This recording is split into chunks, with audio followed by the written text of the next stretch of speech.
How to DM people on Instagram. Hey everybody, welcome back to our channel.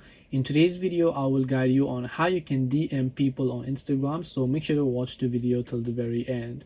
So if you would like to DM people on Instagram, all you have to do is go ahead and then basically, first of all, it's actually quite simple. You just want to go to the DMs page, or you can just go to anyone's profile page. If you want to DM them, you can search for the profile here. You can just come to their profile page like this, and here you'll be able to see the message option next to the profile. So you can tap the message option and you can simply send them any of the message that you would like to send them. Similarly, if you have DM'd someone in the past, you can come to the DMs icon here, and then from here on you can select any person's profile, and then you should be able to go ahead and then basically send them a DM or a message.